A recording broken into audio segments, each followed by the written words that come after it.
काबिलियत उसके अंदर यही होनी चाहिए कि हम ये नहीं कहते हैं कि तुम इंजीनियर बन के आओ हमारी लाइन में जी, डॉक्टर बन के आओ हमारी लाइन में। आपके अंदर पेशेंस होना चाहिए जी, और मेहनत करने का जज्बा होना चाहिए। ये नहीं कि आपने महीना 2 महीना स्ट्रगल किया, मेहनत की, आपको रिजल्ट नहीं मिल रहा है तो आप बैक हो गए। ठीक है। ये चीज़ नहीं चाहिए। ये इंडस्ट्री आप टाइम मांगती है। ये इंडस्ट्री आपकी काबिलियत और मेहनत देखती है, आपकी ईमानदारी देखती है, आपके अंदर कितनी काबिलियत है, कितनी ईमानदारी है, कितनी आप मेहनत कर सकते हो। आपको रिजल्ट 101% मिलेगा बिना चैलेंज है।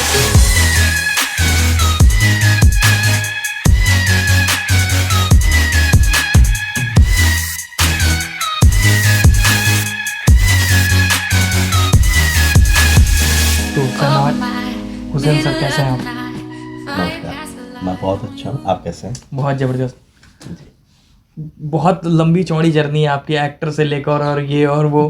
तो शुरू कर दीजिए सर जर्नी। सबसे पहला तो ये बता दीजिए कि सर कि आपका जन्म कहाँ हुआ, शिक्षा दीक्षा कहाँ हुई, लालन पालन कहाँ हुआ और पिताजी का एरिया ऑफ बैकग्राउंड क्या था? जी, दरअसल मेरा जन्म लखनऊ में ही हुआ है। जी मेरे फादर गवर्नमेंट सर्वेंट थे जी और सिंचाई विभाग में सिविल इंजीनियर थे। और ये आप समझ लीजिए कि मेरी क्वालिफ़िकेशन, मेरी पढ़ाई सब कुछ लखनऊ से ही रही है। जी और ग्रेजुएशन मैंने इस्लामिया डिग्री कॉलेज से किया। दरअसल मैं खुद एक सिविल इंजीनियर हूँ और साथ ही साथ डेंटल टेक्नीशियन भी हूँ। जी और ग्रेजुएशन भी मैंने किया हुआ है। बट क्या था कि मेरी रुचि जो थी वो हमेशा से मतलब अलग ही थी। इन सब चीज़ों में मेरा इंटरेस्ट बन नहीं पा रहा था। पढ़ाई मैंने की थी, मुझे जॉब मिल सकती थी अच्छी, और या तो मैं अपना क्लिनिक खोल सकता था, अपनी लैब चला सकता था, बट कभी इंटरेस्ट रहा नहीं।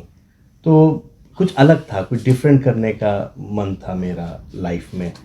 तो स्ट्रगल अपना किया। मैं बहुत छोटा था। मैं आपको बताऊं, मैंने शायद 8th या 9th पास आउट किया होगा। जी देन हमारे फादर सिंचाई विभाग में पोस्टेड थे, तो वहाँ पर क्या हुआ, एनुअल फंक्शंस होते थे जी सालाना। तो एक बार मैं भी पापा के साथ अपने चला गया और मैंने देखा वहाँ फंक्शन में लोगों को सम्मानित किया जा रहा है, चीज़ें हो रही हैं। फिर वहाँ एक प्ले हुआ। जी एक स्टार रीत कम्युनिकेशन करके एक संस्था थी, उन्होंने एक प्ले वहाँ किया। तो मैं बड़ा इंटरेस्ट लेके वो प्ले देख रहा था, मुझे बड़ा मज़ा आया और मुझे लगा कि यार ये लोग कैसे कर रहे हैं एक्टिंग, कितना अच्छा कर रहे हैं यार, मुझे भी ऐसा मौका लगे मैं भी करूं। तो मैं अपने पापा के पीछे पड़ गया फिर उस प्ले को देखने के बाद कि मैंने कहा पापा मुझे इन अंकल से मिलना है और शायद ये आपके स्टाफ में ही है, तो मुझे किसी तरीके से इनसे ज्वाइन कराइए। पापा ने कहा अरे यार चलो ठीक है, मतलब क्योंकि वो कभी मेरी किसी चीज़ पे रोक टोक नहीं लगाते थे, हमेशा सपोर्ट करते थे कि लड़के को जिस चीज़ में खुशी है वो लड़का वो काम करे। तो मैं प्ले देखने के बाद मुझे पापा उनसे उन्होंने मिलवाया, फिर मेरा इंटरेस्ट बताया। मैं उनके घर गया पापा के साथ। उन्होंने जब इंटरेस्ट देखा कि लड़के में बहुत इंटरेस्ट है, देन फिर उन्होंने कहा ठीक है बेटा तुम आओ, हमारा नेक्स्ट प्ले है, तुम मुझे ज्वाइन करो। जी आप सोच नहीं सकते हैं, मैं 8th 9th में था और मेरे अंदर इतना पैशन था एक्टिंग का।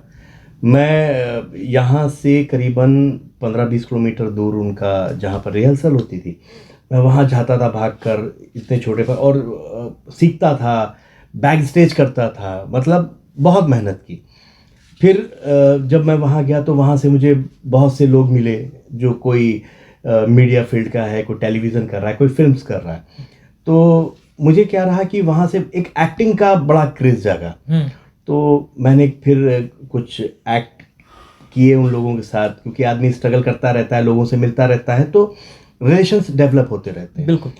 तो उसी तरीके से मैंने फिर गवर्नमेंट ऐड किए हेल्थ डिपार्टमेंट के। फिर मुझे एक भोजपुरी फिल्म मिल गई, माटी हमरे गांव के, आज भी यूट्यूब पे है, आप देखिए उसे। तो उसमें भी मैंने एक्टिंग की, बहुत स्लिम ट्रिम था मैं। तो बस ये जर्नी मेरी चलती रही। लेकिन फिर मुझे थोड़ा, मैं जब अपनी ही एक्टिंग को मैं देखता था तो मुझे ऐसा फील होता था कि यार तुम यार एक्टर अच्छे नहीं हो, अच्छा तुमको एक्टिंग नहीं करनी चाहिए। तो मतलब एक अंदर से आवाज़ आने लगी यार कि लोग तुम पे हंस रहे हैं, तुम एक्टिंग मत करो, एक्टिंग का स्ट्रगल छोड़ दो, सपना ख़त्म करो। फिर भी लेकिन एक अंदर से था कि यार नहीं चलो करते हैं, ट्राई करते हैं। फिर आप यकीन नहीं मानेंगे, मैं यहाँ से चला गया मुंबई।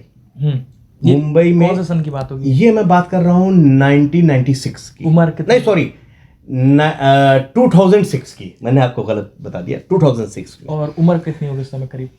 उस समय मेरी उम्र मेरे ख्याल से वही लौंडो वाली उम्र होगी, 18-19 साल, मैक्सिमम 20 साल, इससे ऊपर उम्र नहीं थी मेरी। तो मैं वहाँ चला गया मुंबई में, मैंने स्ट्रगल किया एक्टिंग के लिए, मैं ऑडिशन देने लगा जी। जब मैंने देखा यार कहीं से मेरे को कॉल नहीं आ रही है, लग रहा है मेरी एक्टिंग अच्छी नहीं है।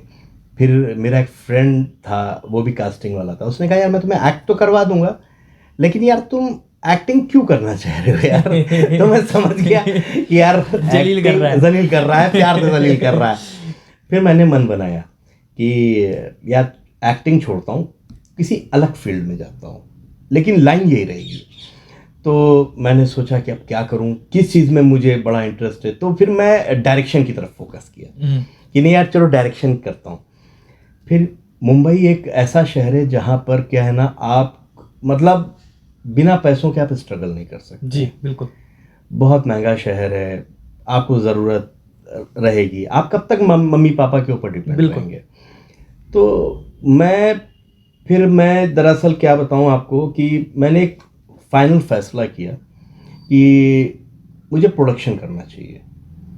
मैं फाइनली प्रोडक्शन में कूदा और मुझे प्रोडक्शन में बहुत अच्छी सक्सेस मिली। जी।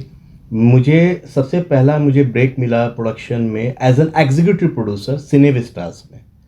सिनेविस्टास के मैंने कई टेलीविज़न शो किए, सोनी सब के, जी के, कलर्स के शो किए। फिर उस कंपनी से मैं दूसरी कंपनी में स्विच कर गया, वहाँ मैंने मराठी शोज़ किए। फिर मुझे फिल्म मिल गई, मैं फिल्म करने लगा एज एन प्रोडक्शन या एज एन एग्जीक्यूटिव प्रोड्यूसर। यही मेरा वर्क था।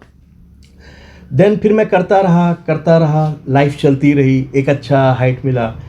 फिर मैं फाइनली धन्यवाद देना चाहूँगा उत्तर प्रदेश गवर्नमेंट को। उन्होंने लखनऊ में, यूपी में सब्सिडी बांटना स्टार्ट की लोगों, तो बहुत से फिल्म मेकर लखनऊ आने लगे शूट करने के लिए। सर ये थोड़ा सा डिफाइन कीजिएगा कि प्रोसेस क्या होता है? हाँ, दरअसल क्या होता है कि आप अगर यूपी के अंदर फिल्म का शूट करते हैं 80%, जी तो उत्तर प्रदेश गवर्नमेंट के द्वारा आपको अनुदान मिलता है जी, जिसे हम सब्सिडी बोलते हैं, और एक अच्छा हैंडसम अमाउंट मिलता है, मैक्सिमम सब्सिडी 2 करोड़ रुपए।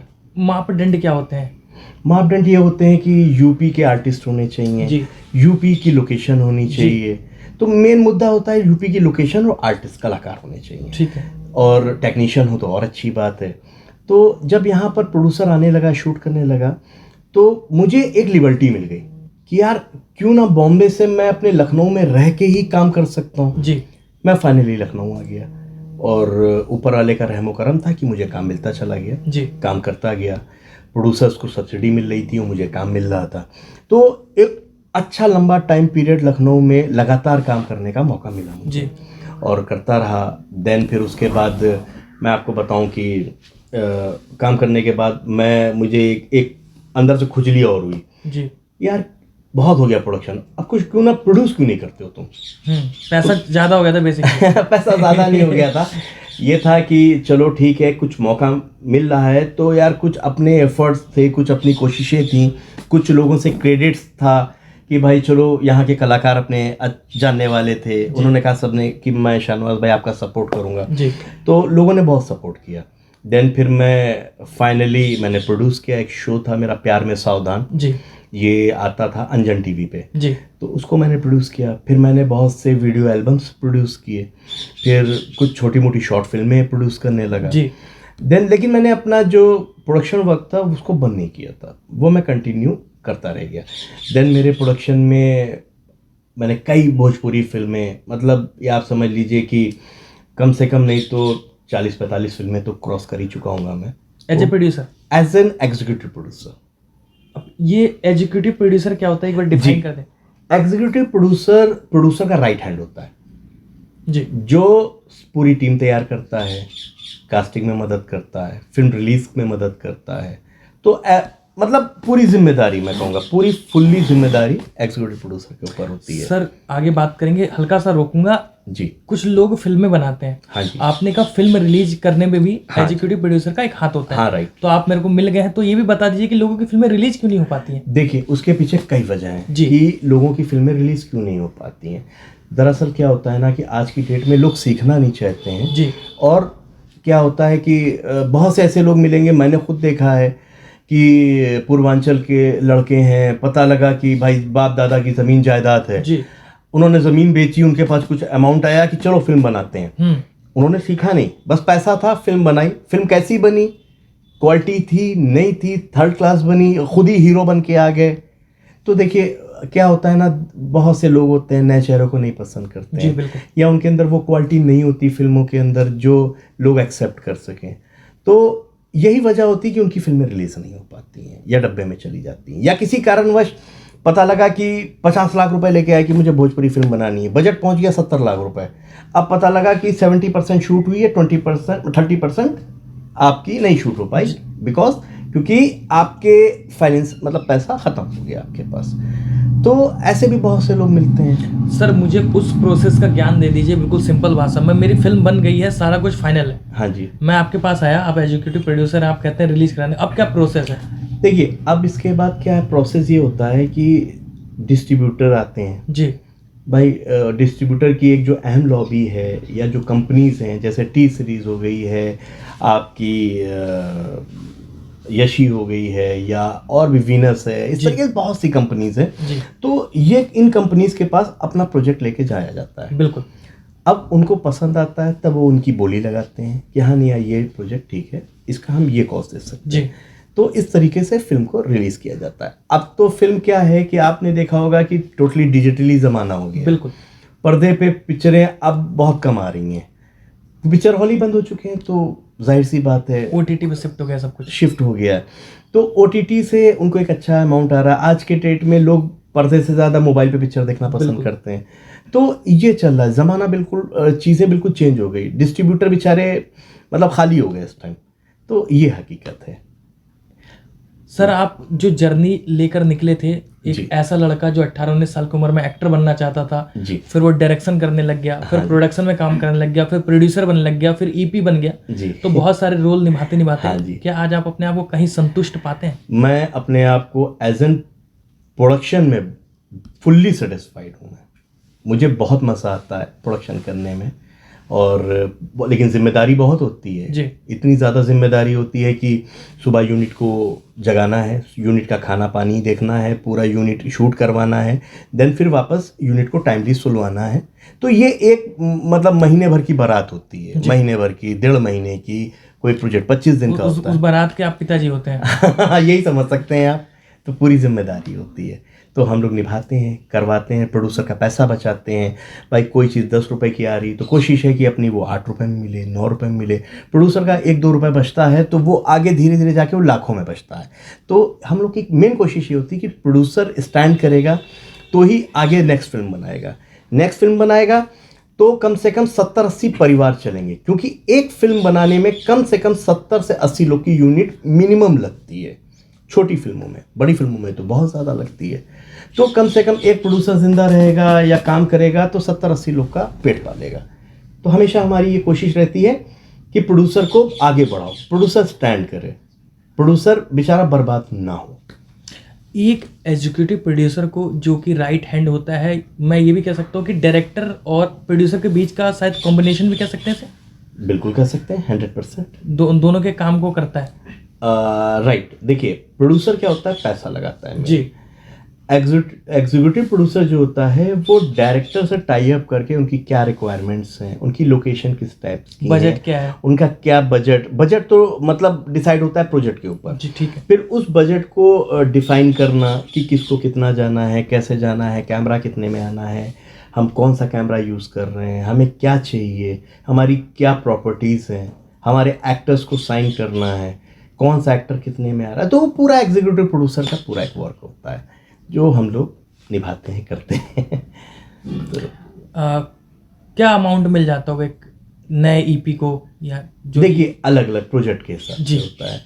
बड़ा प्रोजेक्ट है तो उसके अलग अमाउंट्स हैं, छोटा प्रोजेक्ट है उसके अलग अमाउंट हैं, टीम के ऊपर डिपेंड करता है, क्योंकि एग्जीक्यूटिव प्रोड्यूसर अकेला नहीं होता है, उसके साथ कम से कम उसके 3-4 असिस्टेंट्स होते हैं, तो उन असिस्टेंट्स को भी पेमेंट करना है, तो एक अलग अलग प्रोजेक्ट के हिसाब से अलग अलग अमाउंट रहता है हम लोगों का। सर लगभग आपको 15 से 20 साल हो गए होंगे इस इंडस्ट्री में? तकरीबन सर अगर मैं बताऊं तो 21 साल हो गए। 21 साल हो गए जी। 21 साल में आपने वो सारे काम करके देख लिए हैं जो हाँ जी। लगभग इस इंडस्ट्री में लोग करते हैं। बिल्कुल। अगर किसी को इस इंडस्ट्री में सस्टेन करना हो या बहुत लंबी पारी खेलनी हो जी किसी भी रूप में, चाहे वो डायरेक्टर हो, प्रोड्यूसर हो, एक्टर हो, जी, तो क्या काबिलियत लेके आए आदमी इस लाइन के लिए? देखिए काबिलियत उसके अंदर यही होनी चाहिए कि हम ये नहीं कहते हैं कि तुम इंजीनियर बन के आओ हमारी लाइन में, जी डॉक्टर बन के आओ हमारी लाइन में। आपके अंदर पेशेंस होना चाहिए जी और मेहनत करने का जज्बा होना चाहिए। ये नहीं कि आपने महीना 2 महीना स्ट्रगल किया, मेहनत की, आपको रिजल्ट नहीं मिल रहा है तो आप बैक हो गए। ठीक है। ये चीज़ नहीं चाहिए। ये इंडस्ट्री आप टाइम मांगती है, ये इंडस्ट्री आपकी काबिलियत और मेहनत देखती है, आपकी ईमानदारी देखती है, आपके अंदर कितनी काबिलियत है, कितनी ईमानदारी है, कितनी आप मेहनत कर सकते हो, आपको रिजल्ट 101% मिलेगा। ये मेरा चैलेंज है। लोग आज भी इंडस्ट्री में ऐसे ऐसे लोग हैं, मैंने अपनी आंखों से देखा है, जिन्होंने 10-10 साल स्ट्रगल किया, उनको नहीं काम मिला, लेकिन उन्हें हिम्मत नहीं अपनी तोड़ी। आज वो सक्सेस हो गए, आज उनको जब मिली चीज़ें तो बहुत हाइट पे पहुंच गए। 10 साल बाद, 15 साल बाद जीता जाता है। एग्जाम्पल है हम लोग के सामने इंडस्ट्री में, इरफान खान साहब जो अब बेचारे अब नहीं रहे, जी बहुत बाद में जाके वो सक्सेस हुए, बहुत स्ट्रगल किया। अपने राजपाल यादव जी बहुत बाद में सक्सेस हुए। आशीष विद्यार्थी जी बहुत स्ट्रगल किया, थिएटर आर्टिस्ट, बाद में सक्सेसफुल हुए। नवाजुद्दीन सिद्दीकी कितना स्ट्रगल किया, क्राउड करते थे, वन डे 2 डे में आए, फिर गुंडे मतलब इस तरीके से रोल करते थे छोटे मोटे, बाद में सक्सेसफुल हुए। तो ये मतलब जीता जाता एग्जाम्पल है। ये सब हम लोग के लिए एक मतलब ये सब मतलब हम मतलब इनसे इंस्पायर होना चाहिए हम लोगों को कि इन लोगों ने कभी हिम्मत नहीं हारी, और हिम्मत आप हार जाएंगे तो फिर आपको कोई नहीं बचा सकता। उम्मीद पे दुनिया कायम है। उम्मीद पे दुनिया कायम है। आपकी मेहनत देखता है ईश्वर, तो आपको भी सक्सेस देता है, ऐसा 100% है। भविष्य की क्या योजना है?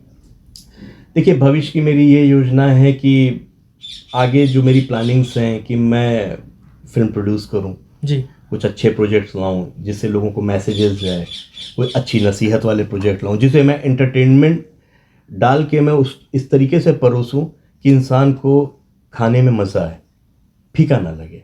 तो मेरे कुछ ऐसी कुछ प्लानिंग्स हैं और मैं बहुत जल्दी लेके आने वाला हूँ। तो सर आपसे बात करके बहुत अच्छा लगा। मुझे लगता है कि जो मेरे व्यूअर्स हैं उनको काफ़ी नॉलेज प्रोवाइड होगा, क्योंकि मेरे पास एक मल्टी टैलेंटेड लड़का बैठा हुआ है, लड़का ही कहूँगा मैं, जो जी एक डायरेक्टर, एक्टर, ईपी मतलब सारी जिम्मेदारियां उसने निभा रखी, उस सारा पता है। जी कोई गड़बड़ नहीं कर सकता, गड़बड़ झोल नहीं कर सकता, ना एक्टर कर सकता है ना डायरेक्टर समझा सकता है कि भाई ऐसा होता है, क्योंकि प्रोड्यूसर भी रह चुके हैं, डायरेक्टर भी रह चुके हैं। जी। तो सर क्या कहना चाहेंगे दर्शकों को? बस मैं यही कहना चाहूँगा अपने दर्शकों से कि देखिए कभी मेहनत से मत भागिए। अगर इस लाइन में आना है तो आपको जी जान से मेहनत करनी पड़ेगी। आप मेहनत कीजिए, चीटर से बच के रहिए। बहुत से फ्रॉड्स हैं आज की डेट में, यहाँ पर लोग आपको बेवकूफ़ बनाते हैं, उन बेवकूफ़ बनाने वालों से आप बचिए। आप घर से पैसा ला के आप सोचो किसी को हम दे दें और वो मुझे रातों रात स्टार बना दे, तो ये गलत बात है। अगर आपके अंदर टैलेंट है, आप कुछ कर सकने की आपके अंदर जज्बा है, तो आप मेहनत करिए, एक दिन आपको रिजल्ट ज़रूर मिलेगा। ये मेरा वादा है आपसे। Thank you so much. तो दोस्तों आज हमारे साथ थे शाहनवाज हुसैन जी, मल्टी टैलेंटेड है, सब कुछ कर रखा है इन्होंने। आई होप कि आप लोग को बहुत अच्छा लगा होगा इंटरव्यू देखकर, इंस्पायर होंगे आप। तो फिर मिलते हैं किसी नए इंटरव्यू पे, आप तब तक ले सून जस्ट